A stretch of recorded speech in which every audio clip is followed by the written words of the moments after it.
Hi, welcome back to this channel. I'm Spellsinger and I'm going to continue this review of the Fighting Fantasy Gamebook series. Just like previous videos, I'm going to look at the title and book number, talk about the blurb, go over the plot details, and then talk a bit about the game mechanics and the adventure sheet that comes with it. I'll run the artwork through this video and talk a little bit about my likes and dislikes for this entry.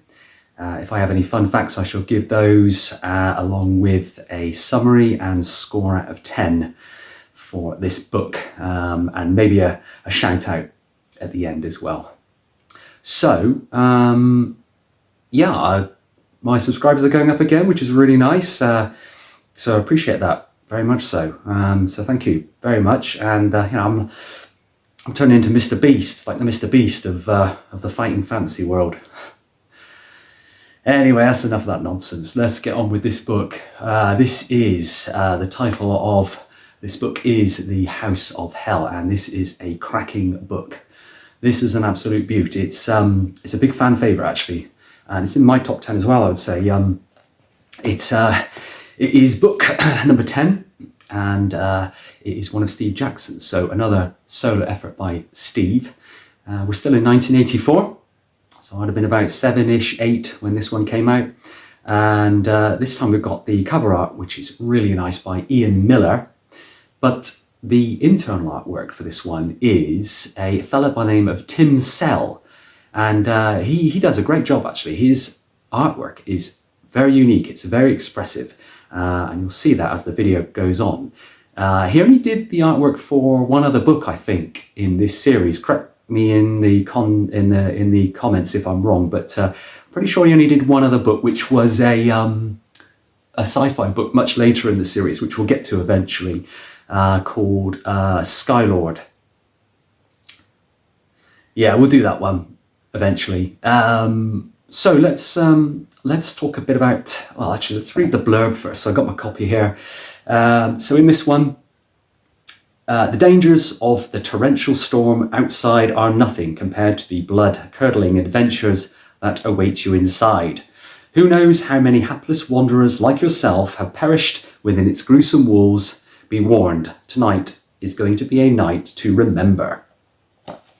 So that's the blurb for this one. Gives you a little idea about what is happening in this one. Let's talk about the plot for this entry. The story begins with your car breaking down. So already you're probably thinking, this is not Titan anymore. This is not Kansas. Yeah, this is the first one to not show up in Titan. This is set in our real world and is more or less modern day. It breaks down during a rainstorm and forces you to sort of seek shelter in a nearby mansion. But little do you know that this mansion is actually a den of demon worshippers and all kinds of terrible things that are preparing this initiation ceremony without knowing. So without knowing, you end up as one more potential sacrifice, unless you fall prey to the horrors within the house before. So yeah, this is all set in this great big house of hell. Your quest, a bit different again, is to escape the mansion. So it's not a mission as such, it's just to escape the mansion. And it's hindered by all these Satan worshipping fellas and various demons and everything. A lot of the gameplay involves searching rooms, most of which bear kind of like an obscure religious kind of satanic title. I think there's one called the is it the Shaitan room and the Mammon room as well. So they all have this kind of association with devil worship, which is quite nice actually. So yeah, you basically work your way through this house, basement, ground floor, and first floor, checking all these rooms out and having all these encounters, work your way through it to try and find a way out. And that's essentially the plot. There's no big epic mission or quest as such in this one. It is just a case of survival, a bit like the old survival horror games that were big in the 90s. But yeah, that's it. Nice basic plot for this one. Right, game mechanics and adventure sheet. Now, House of Hell has a fear score in this one, so a brand new mechanic. So in addition to the usual scores, your skill, stamina, and luck, which are still there, every time you encounter a sort of disturbing event or see something that upsets you, you basically add between 1 and 3 fear points to your total fear score. And once you reach your maximum score, which is determined at the beginning of the game, you literally die of fright. And it's quite a common way of dying in this particular book, dying of fright, more so than dying from encounters. So you're also unarmed. So you start off because you're a normal person that's just shown up, so you're not really expecting trouble. You're unarmed at the start, and you suffer a skill penalty of 3. So regardless of what you roll initially, you will deduct 3 from your initial, I suppose your initial skill will remain, and then your current skill will be -3 until you find a weapon. So that's quite a nice little touch. As a result of this, as you would imagine, combat is not really a key aspect of this book. And most battles are relatively easy until you've had a chance to find a weapon. Normally in these fighting fantasy books, you're able to sort of remain unflustered, even when you're faced with like these really bad, terrifying encounters that no normal human being would be able to stand against. But that really adds to the feeling of immersion for this book. It's quite a nice touch. You really dread any moments where your fear could rise. So literally any room you go in, you're thinking, what's going to be behind this door? Is my fear going to ramp up? Is this the end? So especially when you're told that 2 to 3 fear points are going to be added, it won't take long before you die of fright. But I quite like that about this book. So yeah, that's a really cool game mechanic. House of Hell is not simply a question of tracing a true path either. Finding the items you need and then just killing the boss. Those kind of standard practice things are kind of chucked out the window. This book is more of a big puzzle that takes many attempts to even begin to try and piece together the right path. Jackson was always fond of his secret passages, which we sort of got an idea for or a taste for in Citadel of Chaos. And he kind of, he can drop you in somewhere random where you can no longer sort of trace and understand the route. So you're making your map and the whole east or west it's not as easy as that. You go down through these secret passages and all of a sudden you've got to kind of amend your map slightly for it to make any kind of sense for your future reads. That's really nice. There's secret passages, secret doors that you can find throughout the story, and some of it only really when your intuition tells you to do so, which if you've read this book will make sense. There's special references that you can write down. Like you bump into a ghost and it tells you, if you see me again, I don't know, deduct 20 from your current reference. And it's those kind of mechanics that will lead you on through this adventure and give you the references to get to make progress. So, yeah, really good. Adventure sheet. You'll note this is a bit different on this one. So as well as the skill, stamina, and luck, we also obviously have the items, but you have this fear mechanic, like I say, and you can see there maximum fear, and it'll give you a place to put your maximum fear. And then as you become more frightened, it builds up until you hit that maximum, and at that point you're dead. And then below that you've got a little bit for your notes as well. So there's lots of clues that are given throughout this book, and it's worth making note of them because they will be very handy. There's a few red herrings as well, typical Jackson. But a little notes section in there. But otherwise, it doesn't differ hugely from the others, but it's nice to see something a little bit different. Artwork in this book. So Tim Sell, he has this really grisly nature to his art, and it's very good, very high standard. But it's interesting to see what they thought was perfectly okay for kids in those days, because obviously you've got all these hanging corpses, tumbling bodies and sort of blood drooling kind of goat-headed men. So bearing in mind we were sort of 8, 9 years old, I don't know if they'd have got away with that these days. But yeah, there's a point about that in the fun facts I'll mention later. But yeah, I really, really like the artwork in this one. Tim Sell, he only illustrated one of the book, like I said earlier. But judging by the artwork in this one, the bulk of the book could be set sort of any time post 17th century. Dress code is sort of very late 18th, early 19th, so it's kind of hard to pinpoint it. So that works quite nicely as well, because you don't really know what period you're in. But yeah, judging by the illustrations, see what you think. Maybe put a comment there where you think this is set. But that's the sort of feeling I was getting from it. I've got a fave picture. This zombie here. My God, what a picture! I always remember this reading this book back in the day. This one. Remember how we were saying, certainly in the early Fighting Fantasy books, the artwork was very luring and it kind of drew you in, and the images would come out at you. Like this one, for example. You know, it's that zombie looking at you because you're the protagonist. And then some of that got lost a bit later in this series, but yeah, with Tim Sale, he really knew how to sort of capture your imagination, and with the brilliant narrative of Steve Jackson, Tim Sale's artwork just drew this one really nicely together and rounded off a tip-top book. Yeah, so that's my fave.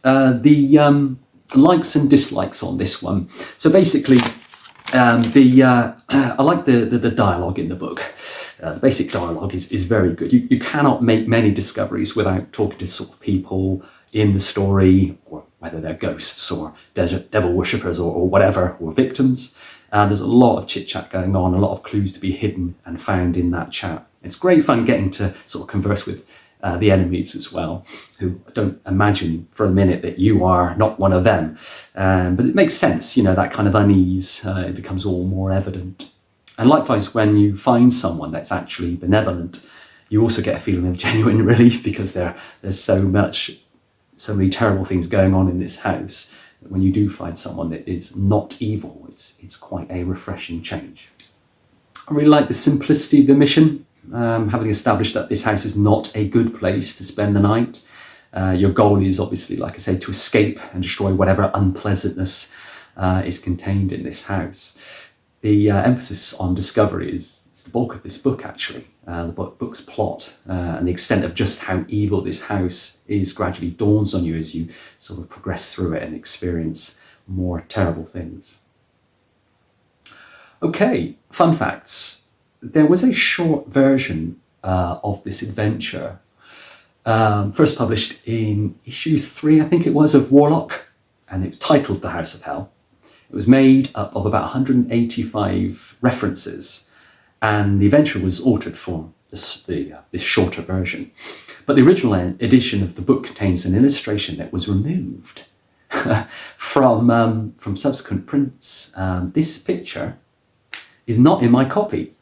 And I think it's only in maybe the first edition of the green banner. So you can see you've got the dragon banner here. So it's certainly not in mine, but I think maybe it was in the green banners. And then I heard a rumour that when Wizard took over, they put the picture back in it. And then subsequently Scholastic took it out again. But you can see it kind of depicts this sacrifice. And I think the fact that, coupled with the semi-naked woman, they were just... No. And they pulled it out. So yeah, quite an interesting thing. And it happens a couple of times in some of the later books, so I'll pick up on those when I get to it. But yeah, this illustration, it was on paragraph 264. It depicted obviously this poor woman on the altar. But yeah, they pulled it from the book. And I think instead that there was some illustrations that just filled it. So, you know, paragraphs 255 through to 263 had to be moved about and spaced around to sort of make up for it. So yeah. Yeah, there you go. There's a little fun fact for you. Right, let's do a summary and score on this book. Everything about this adventure feels like a smaller scale than previous books. The whole adventure takes place in a single house, so just the mansion, over the course of, a couple of hours, I think it's supposed to be, as opposed to an epic journey over several days. You have the option of exploring all the rooms, and there are many in the house, rather than sort of going off on a lengthy journey. Everything is condensed into this one building.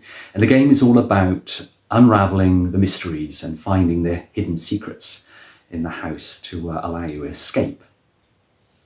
House of Hell felt very much like playing through one of those survival video games, like a bit like Resident Evil. Wandering around a large mansion, looking for keys, trying to find hidden rooms, and that kind of thing.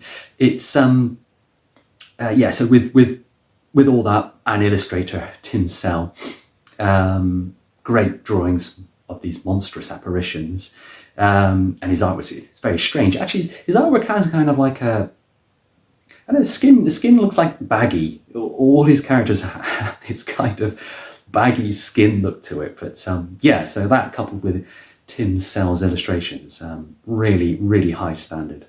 The story opens with a kind of pleasant dinner with the Earl of Droomer, I think his name is. Turns out to be much more sinister. And you end up being drugged as well. So the rest of your quests revolves around trying to find like the hidden rooms, find the Chris knife, which is like the one, I'm pretty sure the one essential item, or maybe one or two essential items that you need, finding the rooms where the final battle will take place. It doesn't really follow a layout of chapters as such. It's more exploring a house with three floors. So if you think about the old Death Trap dungeon, turn east or west, very easy to map. This one, not so easy, can be tricky, but worth doing.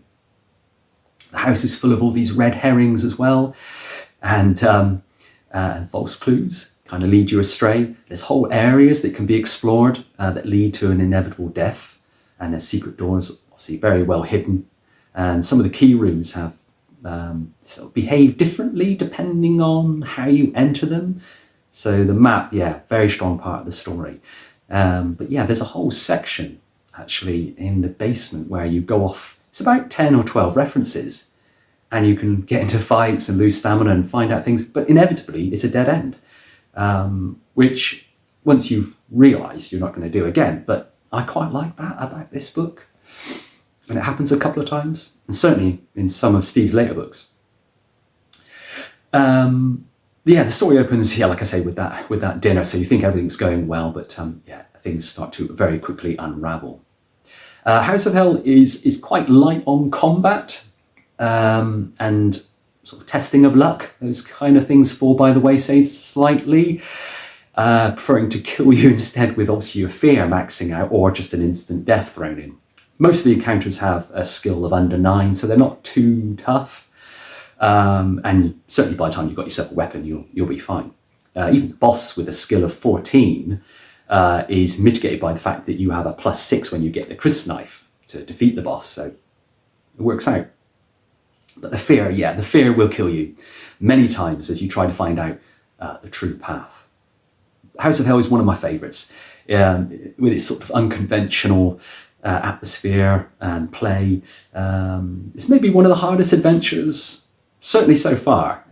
So what we booked 10, so certainly so far I would say this is one of the toughest ones. Loads of red herrings, like I mentioned, to throw you off the scent. They feel should be very important, but ultimately lead to nothing. So I quite like that. So here we have, this is a fighting fantasy adventure basically with no mission. And you're expected to spend more time talking to people rather than killing them. The way the characters are handled and used to add depth to the plot is really nice. Atmosphere replaces the need of the usual kind of hack and slash of the early fighting fantasy books, which is always a good thing. You've got to applaud that. Your own desire to escape this house is the real key, though, and it creates a very frightening sort of atmosphere, and the text, the chilling art, and the non-standard fighting fantasy characters. They're all elements of to sort of add to your fear, and that kind of no weapon, not knowing what's behind each door. It's a really nice touch. So this is a real gem, and a lot of people's favourites. It's original, it's unique. It succeeds in changing the kind of expectations of fighting fantasy books as well. I think after this one, when the new authors showed up, they started looking at these stories a bit different, thinking, the World Titan is great, we can keep doing things like that, but we don't have to if we don't want to. Without becoming either bizarre or not good, this one is just brilliantly different. It's challenging, it makes you want to try and beat it. It really rewards your patience and mapping. It has atmosphere to spare, and it's one of those most impressive adventures, although it really pushes the boundaries of taste in genuinely frightening images, certainly back in the 80s. So I think with all that in mind, I would give this book a very high 8 out of 10, because it very rarely puts a foot wrong. It's very different, and it is a lot of fun to play. So yeah, 8 out of 10 for House of Hell. I was going to do a shout out actually. There's a guy on YouTube who has a site called Board Game Bollocks, and he mostly reviews board games, weirdly. And there's a few things in there of interest, but he also does micro reviews for all these fighting fantasy books. He does them in increments of 10, so like 20-minute episodes, and he'll cover 10 books and then another 10 and so on. But he does the whole lot. I mean, he knows everything about fighting fantasy. He even reviews the bookmarks that came out at the time in some of these books and all the miscellaneous stuff. So yeah, Matt, his name is. He's really good, and he's a lot of fun. And he's if you just want a snapshot of these books and get a quick review, like a micro review, he is the person to check out. Yeah, Board Game Bollocks. So I was thinking maybe doing a couple of reviews of some different books, maybe The Way of the Tiger or Sagard the Barbarian, maybe do a few of those, and then in the new year come back and do another 10 of these or something. I'm not sure yet, but maybe you can leave a comment if you've got any preference, or if there's some other books you want reviewed. Otherwise I'll just carry on with these. I mean, I'll do them all anyway, but yeah, if you like this, give it a thumbs up, maybe share it. But yeah, put a comment in there. It's always good to hear about from you guys and your thoughts on these books as well. It's always nice to hear. And I will catch you in the next one. Take care.